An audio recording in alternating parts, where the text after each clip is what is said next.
Magawanen, and happy Hobbit Day 2022. I and several other YouTubers, as usual, are doing a video specifically for Hobbit Day this year, so the link to the playlist for all of those videos will be in the description below. Make sure you check them all out. In my video, what I want to talk about is the uniqueness of Frodo as a hero in The Lord of the Rings. And this got inspired by a question from my September live stream in which one person asked, why is it that Frodo is so underappreciated? And part of the question involved the fact that in Peter Jackson's adaptation, Frodo becomes a lot less active and much more passive, which is certainly true. But even in the original story, Frodo doesn't seem like your typical hero character. And so at the end of the story, he also is underappreciated by the people in his own story. And as a result, I think this points to some of the unique factors that make Frodo different as a hero that I think are pretty interesting. And I'm also going to discuss a parallel in modern storytelling to the type of hero that I think Frodo is, and explain why I think this kind of hero it may have become a thing at one point, but very quickly fell out of fashion. And so, while in a sense Frodo is a very modern type of hero, it was a very short lived modernism that is really no longer with us. So, first of all, let's take a look at the kind of hero Frodo isn't. Most heroes, when you look at ancient heroic stories, are great warriors or, mighty men or even demigods like Hercules. You've got all these kinds of heroes who can do just absolutely unworldly things. Beowulf fights monsters barehanded. Hercules is a demigod who can, wrestle the Hydra and knock off its heads. You've got, even Ulysses, who is a mere mortal, can do, really interesting things, even when most of what he's doing is just with his brain. But he's achieving a lot of really fantastical almost feats and defeating great monsters or sorceresses or Ulysses gets in a lot of different adventures and defeats a lot of different monsters. But Frodo is none of those things. And most modern heroes aren't that kind of character unless we're getting into the world of comic book heroes, in which case that kind of hero still lives on in that context. A more modern type of hero is someone who comes from humble origins, manages to do, something beyond what you would expect based on their history or their background, and therefore becomes the hero of a story. And you could look at some characters even in the comic book world that are kind of like this, like Captain America. He starts as a nobody who's kind of a wimpy guy, but then because of, interventions that happen in his life, he becomes a greater hero and does things. But you don't even have to go there. You've got other heroes who do things that are similar to that without becoming super powered. So Sam Gamgee actually is a good example of this. He's a gardener, and he's got nothing particularly going for him in the way of wits or, strength or anything really, other than playing Hobbit sense, as he calls it. And yet he ends up being one of the greatest heroes of the story because of sheer dogged perseverance, essentially. And there's, tons of stories in the modern age of humble origin heroes who go off and do this. This is pretty much in contrast to the older stories where most of the heroes were, nobility or demigods or, something like this.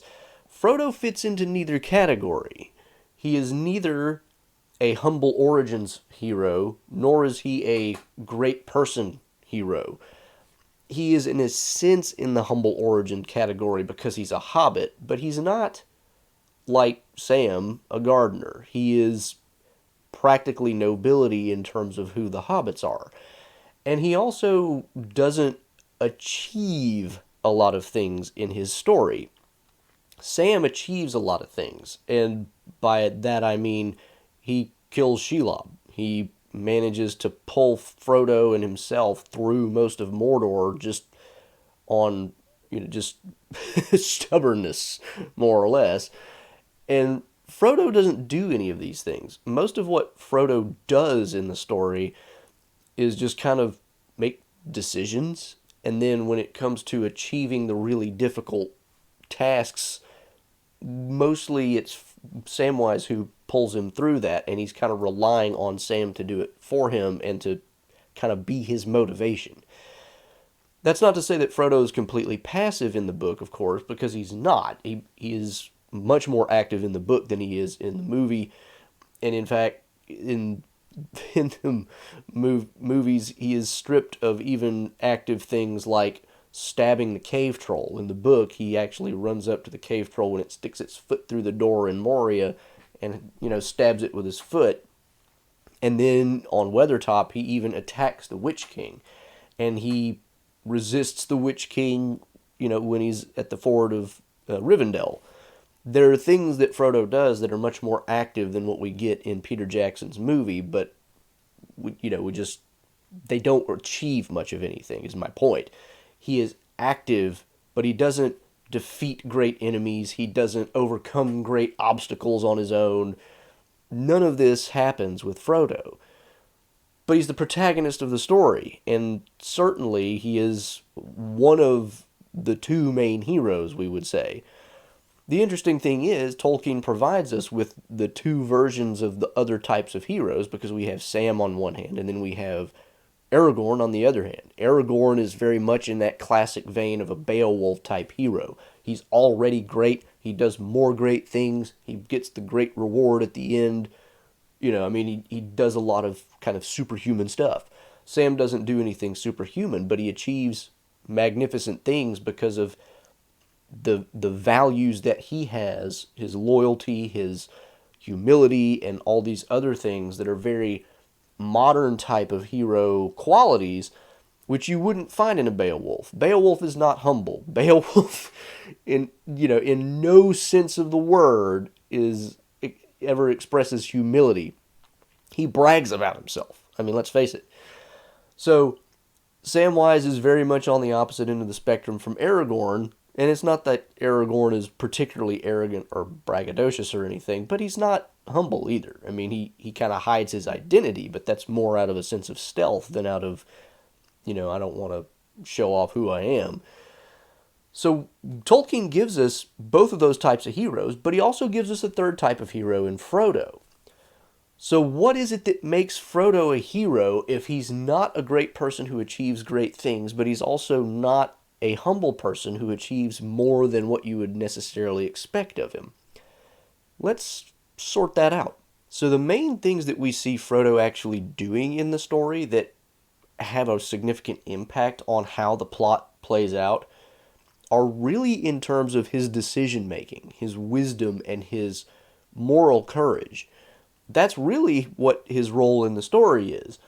And this is another area where Peter Jackson also strips him of agency, because as early as Bag End in the book, Frodo is making the decision on his own to leave the Shire and, leave it behind with the ring so that the Shire is no longer endangered and Sauron can't just find it. Gandalf leaves this decision up to him in the book, whereas in the movie, Gandalf, basically tells him what to do because Frodo's like, what must I do? So Frodo in the movie really does get stripped of basically all agency, except for the one decision where, he says, I will take the ring to Mordor. Which is fine, in a sense. That's the main decision that he makes in the story in one way, but it's taking a lot out of him, because the point of Frodo is that throughout the story, he is constantly making decisions that are not easy decisions to make. He decides to leave Bag End. He decides to leave Rivendell. He decides not to kill Gollum, which, in fairness, he does that in the movie as well, but there was really no way around that. There's many decisions that he makes, and most of the decisions that he makes have to be made in the context of, how do I simultaneously make the right decision and not go off path and not fall victim to one of either two, extremes. Like, you could try to just hide it forever, or you could try to, do something completely reckless. Frodo has to navigate between those two extremes and find the right way to achieve his goals. And it's not that any of these decisions he makes necessarily makes or breaks the quest in and of itself, but any one wrong step could lead down a much more dangerous path. And another way that we see him doing kind of a similar thing is when he's talking to Faramir for the first time. He's having to step up his wisdom in terms of, I have to be able to reveal enough to this guy to satisfy him without giving away what I'm doing, because I'm not really allowed to tell him what my actual purpose here is, because the ring is supposed to be a secret. And so he has to navigate that and give very smart responses to Faramir. And Faramir acknowledges, you spoke well in a difficult place. You did a good job there. He also kind of knocks Sam a little bit by saying, don't speak before your master who is wiser than you. Which, we can give Faramir a pass there, because Sam does get kind of indignant, which in fairness is partially because he wakes up in the middle of a long conversation. But even beyond that, Frodo is still making decisions like this. Some of the decisions that Frodo makes are at the very end of the story, where in the Scouring of the Shire, he is telling the hobbits, we're not going to kill anybody if we can help it. No hobbit has ever killed another that we know of, and we're not going to start now, even the bad hobbits. And he even tries to keep them from killing the men who have come in at Saruman's behest and started, oppressing the hobbits. And he does this because the society that the hobbits have is one which has been so peaceful for so long. He doesn't want to start introducing this kind of vengeful, killing type of thing. It's like, okay, if we have to kill him in self-defense, that's one thing, but we want to avoid it if possible, which is why they give as many opportunities to the men to just lay down their arms and surrender as they can, which they don't, and they do end up having to kill him. He even says, we're not going to kill Saruman or Wormtongue, because, and in this case, it's not so much for the same reason. It's, as stated by Frodo, Saruman is of an order of being that I don't really have the level of authority to deal with. He's beyond what we're supposed to do, and so we're not going to mess with that. There's other people that'll deal with Saruman at the end of the day. And so this is him recognizing in various cases a certain type of wisdom that leads to restraint. Ultimately, his decisions lead to a lot of restraint. And that kind of restraint is important. And it's, the kind of thing that most people today don't really manage to do, especially on social media. It's hard to find anybody who's restrained on social media. It's hard to find any hero who's ever restrained in any kind of story. Most heroes in stories these days are, whether they're the superhero type of thing in a comic or whatever, are not restrained at all. They are guns blazing, going out and just, kicking down doors, beating up people, and whatever else. You very rarely get the nuanced moral choice that you have to figure out, okay, how do I go about this the right way for the optimal result? That usually gets kind of blurred out in most stories these days, and there's an obvious, well, this just has to get done, and therefore we're going to do it, as opposed to Frodo, who is constantly put in situations where it's not really obvious necessarily what the right decision is, but he has to figure it out. As a result, he is underappreciated in the Shire because most of his decision-making was restraining the hobbits from doing the vengeful kind of thing that they wanted to do. Merry and Pippin get a lot more credit, and even Sam gets a lot more credit because they take a more active role in kicking out the intruders from the Shire and leading, kind of the combat edge of that sort of thing. So Frodo gets underappreciated in the Shire, and I think for similar reasons is underappreciated in just our modern world, because I don't think people focus in enough to realize how important Frodo's model is. And here's where I want to bring in the parallel example that I thought of when I was contemplating this type of hero that Frodo is, and that's Henry Fonda's character from 12 Angry Men.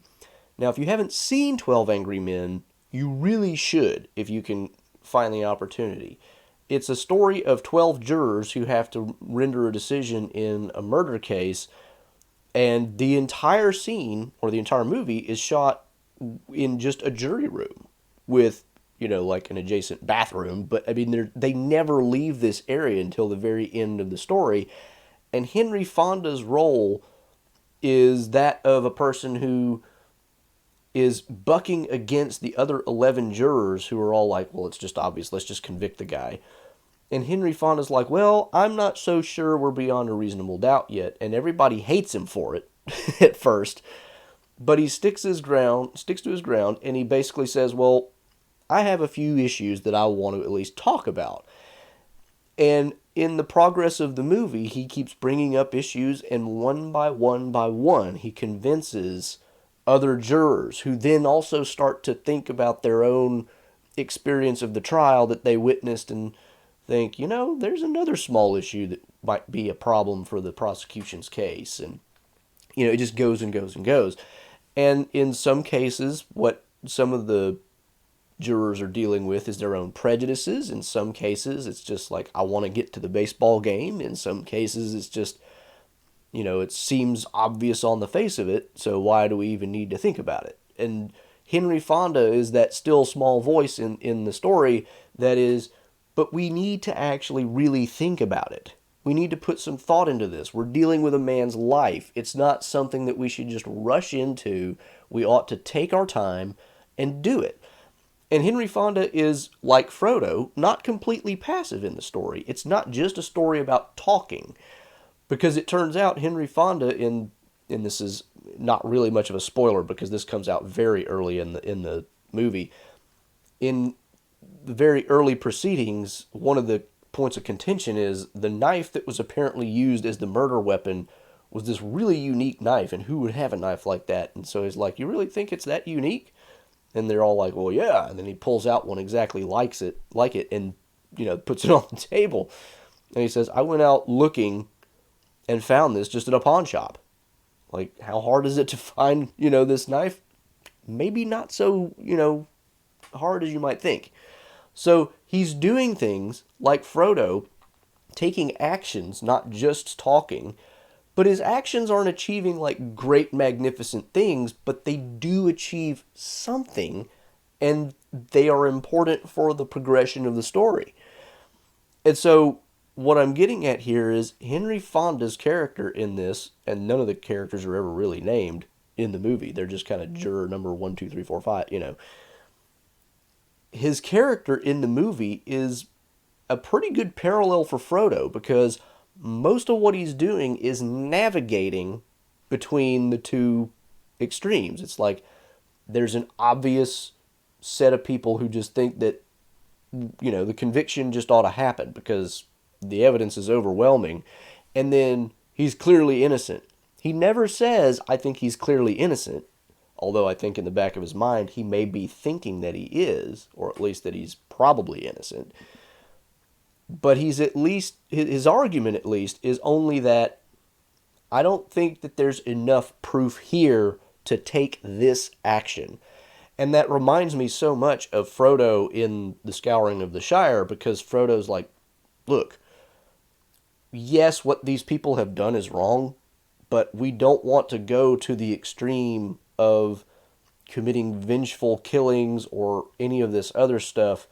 We want our Shire to be the way it was before, and killing out of vengeance isn't going to get us there. That's just going to kind of change the entire mental landscape of everybody in the Shire, and it'll never be the same.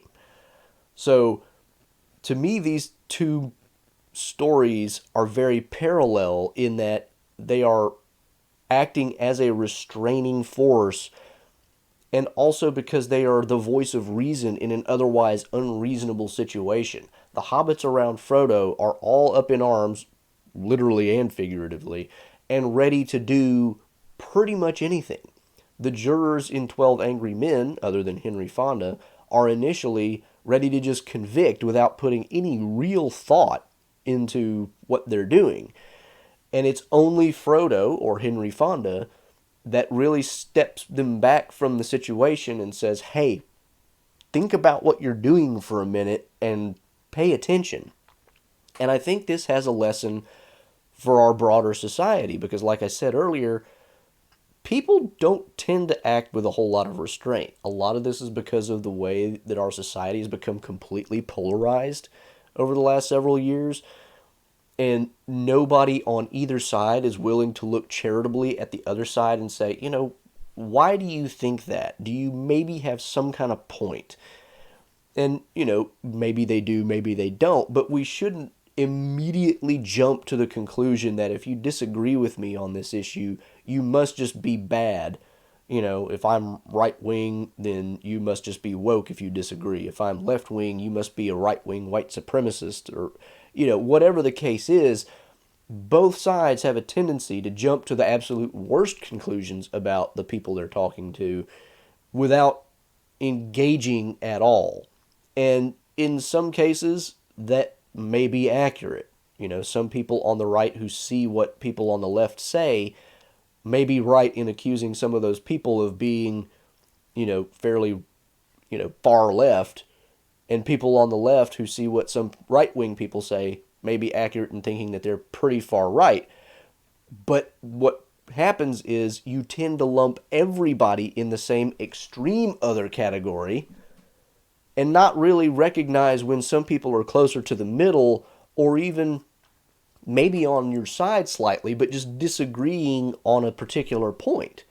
So I think what we need to do is realize, like Frodo and like Henry Fonda, every case needs to be adjudicated on its merits, and we need to think about the consequences of what we're doing. We shouldn't just jump in guns blazing like your typical action hero, or like, say, a Beowulf. But that doesn't mean we all have to be, like Sam either.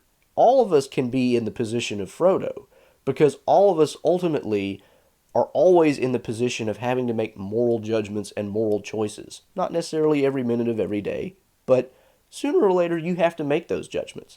Sam's job is not necessarily to make those kinds of judgments. Aragorn's job is not even to make judgments, it's to do the really big heroic things like a Beowulf. But we can all be Frodo, at least at some point in our lives. And I think that is one of the best lessons that Tolkien has to teach us in The Lord of the Rings. Frodo is a model for everybody because we all end up in that position at some point. And so that's why Frodo is a unique and underappreciated but very important type of hero. And that said, this will wrap up my Hobbit Day video for 2022. Social links are in the description as usual. And until the next time, I'm the Tolkien Geek signing out for the Tolkien Lore channel. Namarie. Thanks to all my Patreon and Utreon supporters, including Ring Bearers Ego Voice and Emir Ali, and Elf Friends PA Brew News, Tracy Meehan, Nathan DeFore, and Paul Leone.